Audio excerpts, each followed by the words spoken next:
नमस्कार। आज हम एक ऐसे हादसे पर बात करने वाले हैं जिसने सबको सच में चौंका दिया।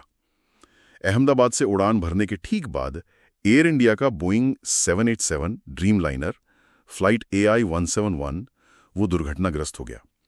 देखिए, हमारी जो भी बातचीत होगी वो 18 जून 2025 तक जो भी जानकारी, मतलब जो सोर्सेज अवेलेबल हैं, उसी पर बेस्ड होगी। हाँ, तो आज का मकसद ये समझना है कि भाई इन्वेस्टिगेशन, जांच कहाँ तक पहुंची है, क्या सबूत मिले हैं और उन सबूतों के आधार पर क्या क्या थियरीज बन रही हैं। सबसे बड़ा सवाल तो यही है कि टेक ऑफ के, आप सोचिए, फौरन बाद एक इतना नया मॉडर्न विमान आखिर क्रैश कैसे हो गया। तो चलिए इसी मामले को थोड़ा और गहराई से समझते हैं आज। सबसे पहले एक बहुत ही, कहना चाहिए, चौंकाने वाला सबूत सामने आया है। एक हाई डेफिनेशन वीडियो है जिसमें विमान का रैम एयर टरबाइन, जिसे RAT कहते हैं, वो खुलता हुआ साफ दिख रहा है। तो अब ये RAT, ये एक छोटी सी टरबाइन होती है, हवा से चलती है, और ये तभी बाहर आती है जब या तो दोनों इंजन बंद हो गए हों या फिर प्लेन की पूरी बिजली चली जाए। ये अपने आप में बड़ी बात है ना। बिल्कुल बिल्कुल। और देखिए, यहाँ यही बात सबसे दिलचस्प है। RAT का खुलना ये एक बहुत मजबूत इशारा है कि या तो दोनों इंजन एक साथ बंद हो गए या फिर, जैसा आपने कहा, पूरी इलेक्ट्रिकल पावर फेल हो गई। और ये सिर्फ कोई टेक्निकल चीज नहीं है, ये सीधे सीधे ये दिखाता है कि पायलट के लिए वो आखिरी लम्हे कितने मुश्किल रहे होंगे। शायद उनके पास बेसिक हाइड्रोलिक या इलेक्ट्रिकल कंट्रोल भी नहीं बचा था विमान को संभालने के लिए। हाँ, और ऊपर से वो मेडे कॉल की बात भी सामने आई है। हादसे से ठीक पहले जो पायलट की घबराई हुई कॉल थी, उसमें सुनने में आया है कि थ्रस्ट लॉस का जिक्र था, मतलब इंजन की पावर खत्म होना। तो ये सारी चीजें, RAT का खुलना, मेडे कॉल, ये सब दोहरे इंजन फेलियर की तरफ ही इशारा कर रही हैं। अच्छा, तो ये वीडियो सबूत और मेडे कॉल, ये तो काफी पुख्ता लग रहे हैं। अब इनको समझने के लिए, मतलब, जांच कैसे आगे बढ़ रही है? क्या इन्वेस्टिगेटर सही दिशा में देख रहे हैं? हाँ, देखिए, जांच काफी तेजी से चल रही है। अच्छी बात यह है कि दोनों फ्लाइट रिकॉर्डर मिल गए हैं। अच्छा, ब्लैक बॉक्स। हाँ, वही फ्लाइट डेटा रिकॉर्डर यानी FTR, जिसमें विमान के सारे टेक्निकल आंकड़े होते हैं, स्पीड, ऊंचाई, इंजन परफॉर्मेंस, ये सब। और दूसरा कॉकपिट वॉइस रिकॉर्डर CVR, जिसमें पायलट्स की बातचीत और कॉकपिट की आवाजें रिकॉर्ड होती हैं। इनसे बहुत बहुत अहम जानकारी मिलने की उम्मीद है। असल में क्या हुआ था, ये शायद यहीं से पता चलेगा। और ये जांच कर कौन रहा है? मतलब कौन कौन सी एजेंसी शामिल है इसमें? इसमें कई बड़ी एजेंसीज हैं। भारत की AIB तो है ही, एयर एक्सीडेंट इन्वेस्टिगेशन ब्यूरो, और DGCA भी। लेकिन सिर्फ वही नहीं, अमेरिका से NTSB, UK की AIB, फिर खुद बोइंग कंपनी और GE भी, क्योंकि इंजन उन्हीं के थे। सब मिलकर इस पर काम कर रहे हैं। ये दिखाता है कि मामला कितना सीरियस लिया जा रहा है। बाप रे, इतने सारे एक्सपर्ट्स। तो अभी इनका मेन फोकस कहाँ पर है? मतलब क्या ढूंढ रहे हैं वो लोग? फिलहाल उनका ध्यान सबसे ज्यादा इंजन के थ्रस्ट सिस्टम पर है कि कहीं उसमें तो कोई गड़बड़ी नहीं थी।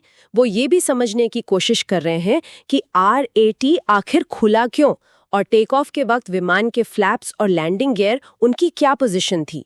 मतलब वो सारी कड़ियों को जोड़ने की कोशिश कर रहे हैं। तो इन सब जानकारियों के आधार पर अभी जो मुख्य थ्योरीज हैं वो क्या बन रही हैं? देखिए, अब तक जो भी सामने आया है उसे देखते हुए सबसे मजबूत थ्योरी यही लग रही है कि विमान के दोनों इंजनों में कोई बड़ी खराबी आई। दोनों इंजनों में एक साथ? हो सकता है फ्यूल में कोई मिलावट हो, या इलेक्ट्रॉनिक इंजन कंट्रोल सिस्टम में कोई प्रॉब्लम आई हो, या फिर कोई मैकेनिकल फेलियर हुआ हो। पर नतीजा यही कि शायद टेक ऑफ के ठीक बाद दोनों इंजन बंद हो गए।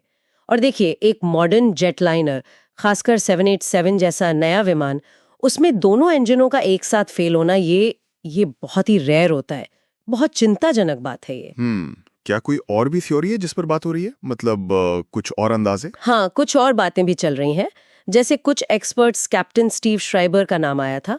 उनका कहना है कि शायद पूरी इलेक्ट्रिकल फेलियर की वजह से RAT खुला हो, इंजन फेलियर की वजह से नहीं। अच्छा। लेकिन जो वीडियो सबूत है ना, वो इंजन फेलियर वाली बात से ज्यादा मिलता जुलता लग रहा है। फिर कुछ और अटकलें भी हैं, जैसे कोई बर्ड स्ट्राइक, या कोई जानबूझकर की गई हरकत, सैबोटैज जिसे कहते हैं, या फिर कोई साइबर अटैक। लेकिन सच कहूं तो अभी इन बातों का कोई ठोस सबूत नहीं है। तो जांच का फोकस फिलहाल इंजन पर ही टिका हुआ है। तो अगर हम अब तक की सारी जानकारी को एक साथ रखें तो मतलब शुरुआती तौर पर क्या लग रहा है? हाँ, देखिए, अभी तक के सबूतों को देखते हुए सबसे संभावित वजह यही लग रही है कि विमान जब टेक ऑफ के बाद ऊंचाई पकड़ रहा था, ठीक उसी वक्त उसके दोनों इंजन फेल हो गए। इसकी वजह से आरएटी बाहर आया, विमान की ताकत खत्म हो गई, ऊंचाई कम होती गई और फिर ये दुखद हादसा हो गया। लेकिन ये बात मैं फिर दोहराऊंगी, ये सिर्फ शुरुआती अनुमान है। हाँ, ये जरूरी है। बिल्कुल।